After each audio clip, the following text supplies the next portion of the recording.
2019 में मैंने बीजेपी की टिकट पर हरियाणा के आदमपुर विधानसभा सीट से चुनाव लड़ा था। भिवानी में मेरी मुलाकात चुनाव के दौरान सुधीर सांगवान और सुखविंदर से हुई थी। इसके बाद सुधीर सांगवान ने मेरे लिए पीए के तौर पर काम करने शुरू कर दिया, जिसके बाद मैं सुधीर सांगवान और सुखविंदर पर बहुत विश्वास करने लगी। साल 2021 में मेरे घर चोरी हुई थी।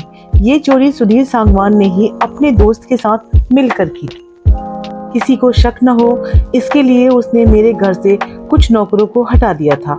तब से मेरे खाने पीने की व्यवस्था सुधीर सांगवान ही देख रहा था और यही 3 महीने पहले की बात है। मुझे सुधीर ने खाने में खीर दी। खीर खाने के बाद मेरे हाथ पैर कांपने लगे। मेरे हाथ पैरों ने काम करना बंद कर दिया था। जब मैंने इस बारे में सुधीर से पूछा तो उसने गोल मोल जवाब देकर मुझे गुमराह कर दिया। मैं चुप हो गई। 4 साल पहले सुधीर सांगवान ने हिसार में मेरे घर पर मुझे खाने में नशीला पदार्थ मिलाकर खिला दिया था। इसके बाद उसने मेरे साथ बार बार दुष्कर्म किया। उसने इसका वीडियो बना लिया। इसी वीडियो से वो मुझे बार बार ब्लैकमेल करता रहा। कहता था कि वो मुझे वायरल कर देगा, वो इस वीडियो को वायरल कर देगा, मैं कहीं की नहीं रहूंगी। धमकी देकर वो जो चाहता वही मुझसे करवाता रहा। उसने मुझे धमकी दी कि अगर तुमने यह बात किसी को बताई तो मैं तुम्हारा राजनीतिक और फिल्मी करियर खत्म कर दूंगा। मैं डर की वजह से चुप रही, मैंने कुछ नहीं कहा। उसने मुझे मेरे रिश्तेदारों से भी बात करने से साफ मना कर दिया। सुधीर सांगवान ने मेरे ऊपर इतना अधिक दबाव बना दिया था कि डर की वजह से मैंने अपने परिवार वालों और रिश्तेदारों से भी बात करना बंद कर दिया। उसे डर था कि कहीं मैं अपनी आप बीती अपने रिश्तेदारों को ना बता दूं। यहाँ तक कि उसने मेरी माँ और बहन से भी बात करने पर लगाम लगा दी थी। अब तो सुधीर सांगवान अपने दोस्त सुखविंदर के साथ मिलकर मेरे साथ कुछ भी गलत करने लगा।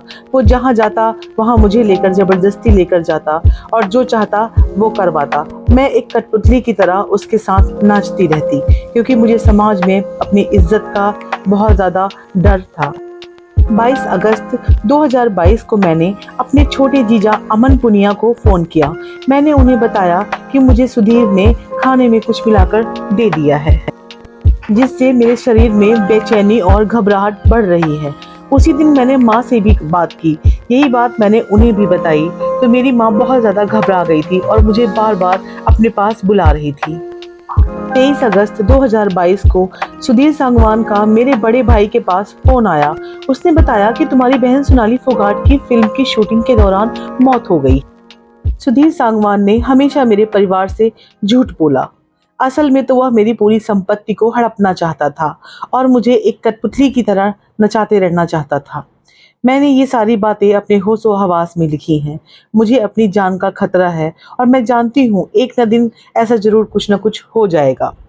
लेकिन सच ये है कि गोवा में किसी फिल्म की शूटिंग ही नहीं थी। उसने मेरे परिवार से सरासर झूठ बोला। वह तो मेरी संपत्ति के चक्कर में था और मेरा राजनीतिक करियर से वह अपना भला करना चाहता था।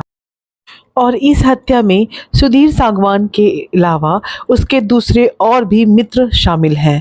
बस मैं यही कहना चाहती हूँ कि मेरी जान को खतरा है। मैं जीना चाहती हूँ, मैं उड़ना चाहती हूँ, मैं ये दुनिया देखना चाहती हूँ। शायद यही वो शब्द होंगे जब वो इस दुनिया से जा रही थी, तब शायद वो यही सोच रही थी, क्योंकि उसकी बेटी भी थी ना, इसलिए उसे अपने बच्चे की चिंता थी। क्या बीती होगी सोनाली पर जब वो इस दुनिया को छोड़कर जा रही थी। सोनाली की आत्मा आज यही चाहती होगी कि जो उसके दोषी हैं उन्हें सख्त से सख्त सजा मिलनी चाहिए। उसको इंसाफ मिलना चाहिए। क्या आज़ादी का हमें इतना बड़ा खामियाजा चुकाना पड़ सकता है? जब एक औरत समाज में ऊपर उठ जाती है, एक ओहदा पा लेती है, तो क्या उसको जीने का अधिकार नहीं है? उम्र इतनी बड़ा बंधन है कि वो अपने मन का कुछ भी नहीं कर सकती। हमारे आसपास कितने भेड़िए घूम रहे हैं। क्या हमें ऐसे भेड़ियों को खुलेआम छोड़ देना चाहिए? मैं आप लोगों से ये सवाल कर रही हूँ। अगर आप मेरी इस बात से सहमत हैं तो प्लीज़ मुझे कमेंट बॉक्स में ज़रूर बताएं और अगर नए हैं तो मेरे चैनल को लाइक, शेयर एंड सब्सक्राइब करें ताकि मैं आपके लिए ऐसे ही वीडियोस लाती रहूँ।